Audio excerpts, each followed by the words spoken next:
Hey everyone, hope all is well. Welcome to another episode of A Most Dangerous Dusty. Yep. So we've got two issues here. One lady is with her boyfriend and found dismembered inside of a suitcase. Who didn't get the memo? Who did not get the memo? As times become more challenging economically, job losses, stress high, and I'm sorry to say this, I don't know what these women expect of these men. You cannot have a dust bucket on your couch you're supporting, and then things get hard, and for whatever reason you think, oh, I need to have a conversation where you need to go ahead and make something happen or just get out. People sitting up here fighting and thinking, oh, it's never going to, this is just how we do. It's not going to go that far. Well, it did. Listen to what her neighbor who lives in the same building on the same floor said. Same floor, a few doors down. This man here. So you hear arguing, banging, loud stuff, regular stuff, but you can't, like I said, if you try to interrupt or something like that, you're just putting yourself in a problem you can't solve. He said that the woman and her boyfriend would regularly fight, and there was often evidence that it got very physical most of the time. Somebody gets hit very hard in the mouth, right? The blood trail will lead from the door to the elevator. They stood in the elevator obviously to the first floor, came back out to the front of the building. The blood trail stops there, and you see them both arguing in front of the building. The boyfriend is being sought in the case, according to neighbors. And they're also seeking an accomplice.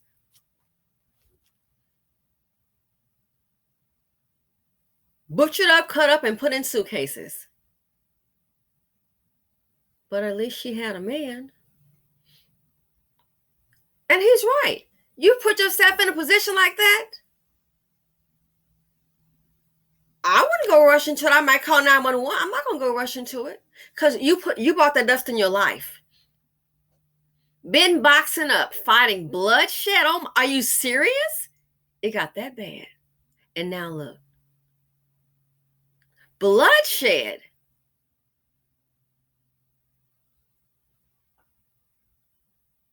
It's to the point now people don't want to get involved in these DV cases. And in a way, I don't blame them. You brought that dust into your life. And now he's made you go night-night. But at least she had a man. Is it worth it?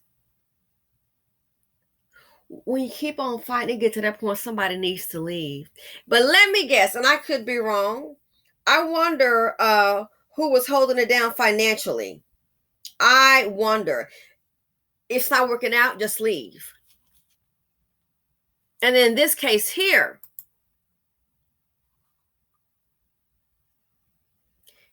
he already had prior charges. But, well, you know, we all make mistakes.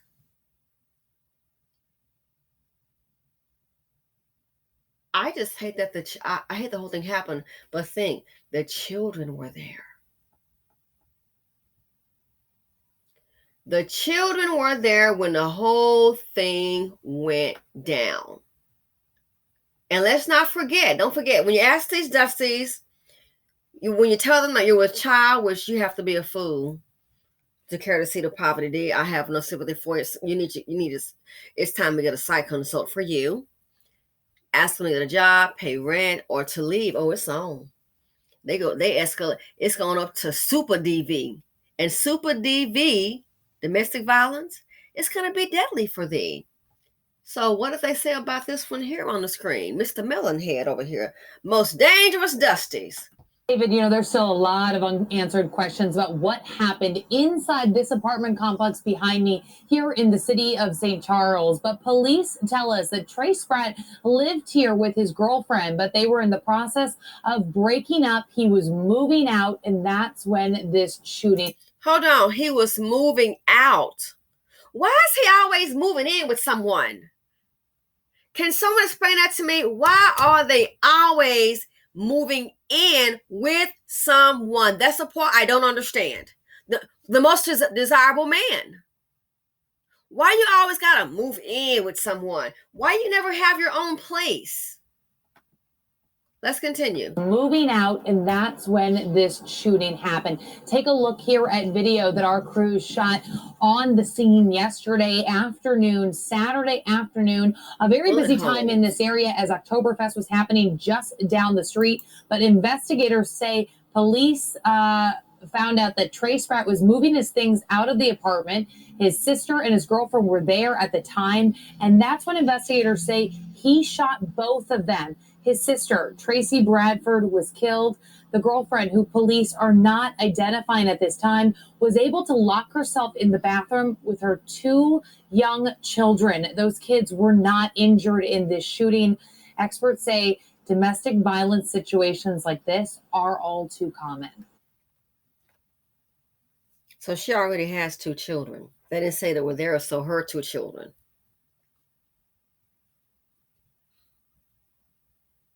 So the kids were here when all this went down.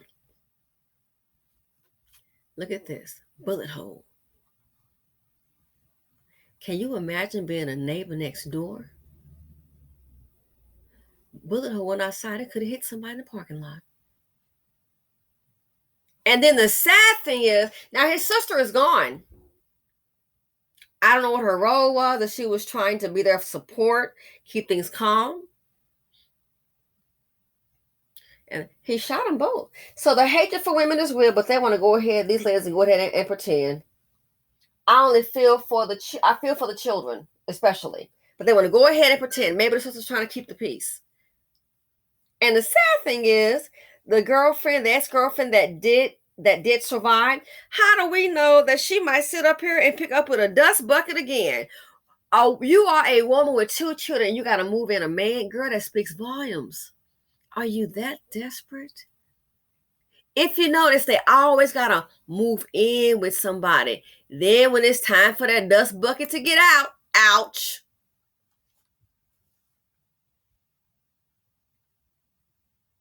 Why couldn't he just pack his little, the trash bags? Because they don't come with luggage. And one literally got put out. And I kid you not, he had his things in a trash. He had 1 trash bag. 1 trash bag. That's what he had his things in. In 2022, you don't even have luggage or maybe a duffel bag. He literally had moved out in I couldn't believe it, a black trash bag. That's all your things. That's what you consist of. Your belongings are in a trash bag. Duly noted. Why couldn't he just move out? Too emotional, full of anger. And again, they hate women. My question for the women is, why are you always moving them in? That's the part, what they say, that part. He has nothing, and you just move him in so desperate. And you should really be careful when it comes to kids. Move him in, it has to be low self-esteem. Ask them to get a job, send that you're with child, that you're pregnant, pay the rent, they might set the house on fire.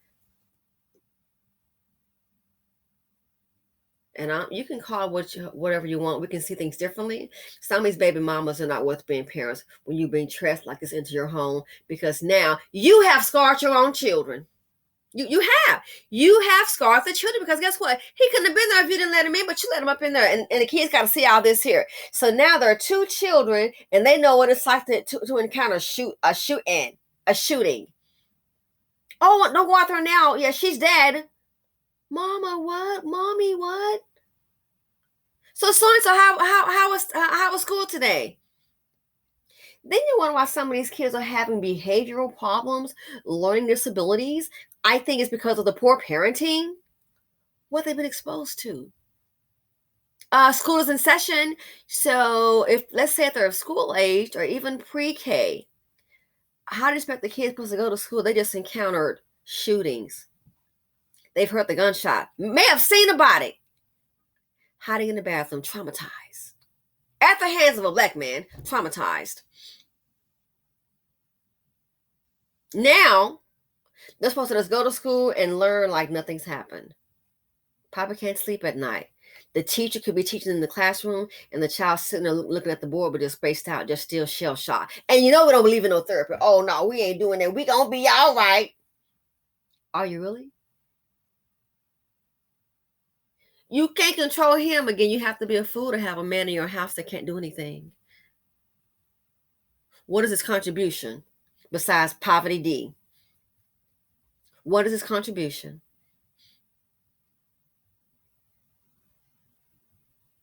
He becomes emotionally unhinged. They're seeing these women as a resource to nothing but, and these ladies are sitting up here with rose-colored glasses on like, oh, he loves me, and I know. No, you're just silly and delusional. And exposing the children to all this. Exposing the children to all of this. She's been shot. We don't know where. Ladies, some of this is self-inflicted. Well, she didn't know he was going to do that. He already had some priors. Did they not say?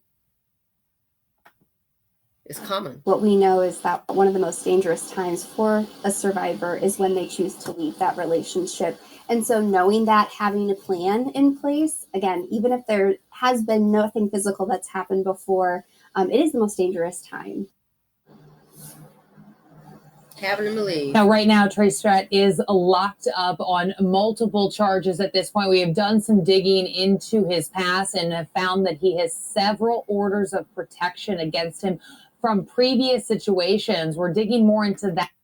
From previous situations, and yet he still found a woman. They didn't say from the same relationship. They said from previous situations. They didn't say stemming from this relationship. They just said he's supposed to move out. He was moving out, and this happened. So they didn't say from this relationship. That they did not say that she had a protective order. He has an order from what? From previous relationships. At this point, we have done some digging into his past and have found that he has several orders of protection against him from previous situations. Yet he found a girlfriend with 2 children. And look what's happened. Oh, that poor mother. For the poor kids. Don't stand a chance. Don't stand a chance. So I thought about all these learning disabilities you're hearing about. They can't learn, can't comprehend. What's going on at home? What have they been exposed to? Walking around here, people looking normal, and so many are damaged. But hey, at least you can say, at some point, I got a man. And you got a bullet too. And his sister is deceased. Again, these ladies, and I feel for the children and the sister. People are who they are. But go ahead, they can keep their blinders on and keep dealing with Dusty Tyrone. So this concludes an episode of Most Dangerous Dusty. Let me know what you guys think. Feel free to comment, like, subscribe, and share. Simply said on YouTube, be alert, be aware. Why? There's too much dust out there, and I'm out.